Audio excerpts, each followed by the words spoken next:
Hi hello ನಮಸ್ಕಾರ ಸ್ನೇಹಿತರೆ, welcome back to my channel. ನಮ್ಮ ಅಜ್ಜಿಯರ ಈ ಟಿಪ್ಸ್ ಅಡುಗೆಯನ್ನು ತುಂಬಾ ರುಚಿಕರವಾಗಿಸುತ್ತದೆ. ಪಾಯಸ ಮಾಡುವಾಗ ಹಾಲು ದಪ್ಪವಾಗಲು ಬಹಳ ಸಮಯ ತೆಗೆದುಕೊಳ್ಳುತ್ತದೆ.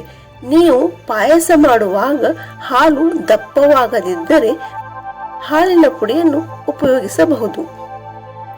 ಆಲೂಗಡ್ಡೆ ಸಿಪ್ಪೆ ಸುಲಿಯಲು ಬಹಳ ಸಮಯ ತೆಗೆದುಕೊಳ್ಳುತ್ತದೆ. ನೀವು ಆಲೂಗಡ್ಡೆಯ ಸಿಪ್ಪೆಯನ್ನು ಬೇಗ ತೆಗೆಯಲು ಕುದಿಯುವಾಗ ಸ್ವಲ್ಪ ಉಪ್ಪು ಸೇರಿಸಿ ನಂತರ ಆಲೂಗಡ್ಡೆಯ ಸಿಪ್ಪೆ ಸುಲಭವಾಗಿ ತೆಗೆಯಬಹುದು. ತೆಂಗಿನಕಾಯಿಯನ್ನು ಯಾವುದೇ ಗ್ರೇವಿ ಅಥವಾ ಸೂಪನ್ನು ದಪ್ಪವಾಗಿಸಲು ಬಳಸುತ್ತೇವೆ ಅಥವಾ ಯಾವುದೇ ತರಕಾರಿಗಳೊಂದಿಗೆ ಸಹ ಹಾಕಿ ಅಡುಗೆ ಮಾಡುತ್ತೇವೆ. ಪದೇ ಪದೇ ಕಾಯಿಯನ್ನು ತುರಿಯುವುದು ಕಷ್ಟದ ಕೆಲಸ.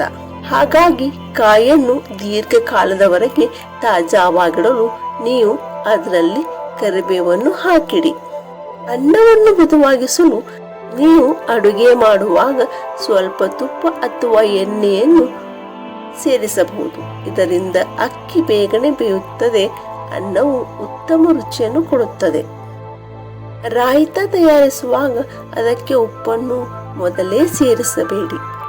ಅದರ ಬದಲು ರಾಯಿತವನ್ನು ಸರ್ವ್ ಮಾಡುವಾಗ ಉಪ್ಪನ್ನು ಸೇರಿಸಿ. ನಿಮ್ಮ ರಾಯತ ಹುಳಿಯಾಗುವುದನ್ನು ತಪ್ಪಿಸುತ್ತದೆ. ಬೇಳೆ ಮತ್ತು ಕಾಳುಗಳು ಬೇಯಲು ಹೆಚ್ಚು ಸಮಯವನ್ನು ತೆಗೆದುಕೊಳ್ಳುತ್ತವೆ. ಆದ್ದರಿಂದ ನೀವು ಇವುಗಳನ್ನು ಬೇಯಿಸುವ ಮೊದಲು ನೆನೆಸಿಡಿ. ತರಕಾರಿಗಳು ಕುದಿ ಬಂದ ಮೇಲೆ ಮಾತ್ರ ಎಲ್ಲಾ ಗ್ರೇವಿಗಳಿಗೆ ಉಪ್ಪನ್ನು ಸೇರಿಸಿ. ಮುಂಚಿತವಾಗಿ ಉಪ್ಪನ್ನು ಸೇರಿಸಿದರೆ ಮೊಸರಿನಿಂದ ತಯಾರಿಸಿದ ಗ್ರೇವಿ ಒಡೆಯುತ್ತದೆ. ಇದಲ್ಲದೆ ಮೊಸರನ್ನು ಚೆನ್ನಾಗಿ ಮ್ಯಾಶ್ ಮಾಡಬೇಕು, ಆಗ ಅದು ದೀರ್ಘಕಾಲ ಹಾಗೆ ಉಳಿಯುತ್ತದೆ. ಇಡ್ಲಿ ಮೃದುವಾಗಬೇಕಾ?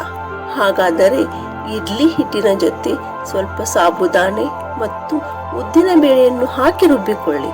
ಇದು ನಿಮ್ಮ ಇಡ್ಲಿಗಳನ್ನು ಮೃದುವಾಗಿಸುತ್ತದೆ. ಗ್ರೇವಿ ತಯಾರಿಸಲು ಬಿಳಿ ಈರುಳ್ಳಿಯನ್ನು ಬಳಸಿ. ಇದು ಕೆಂಪು ಈರುಳ್ಳಿಗಿಂತ ಕಡಿಮೆ ನೀರನ್ನು ಬಿಡುಗಡೆ ಮಾಡುತ್ತೆ. ಇದರಿಂದಾಗಿ ಗ್ರೇವಿ ಬೇಗನೆ ದಪ್ಪವಾಗುತ್ತೆ.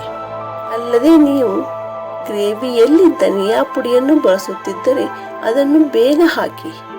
ಇದು ಎಲ್ಲಾ ಮಸಾಲೆಗಳನ್ನು ಬೇಗ ಮಿಕ್ಸ್ ಆಗುವಂತೆ ಮಾಡುತ್ತದೆ. ಸ್ನೇಹಿತರೆ, ಈ ಇನ್ಫಾರ್ಮೇಶನ್ ನಿಮಗೆ ಇಷ್ಟ ಆದರೆ ಒಂದು ಲೈಕ್ ಮಾಡಿ, ಮರೆಯದೆ ನಮ್ಮ ಚಾನಲನ್ನು ಸಬ್ಸ್ಕ್ರೈಬ್ ಮಾಡಿ. ಧನ್ಯವಾದಗಳು.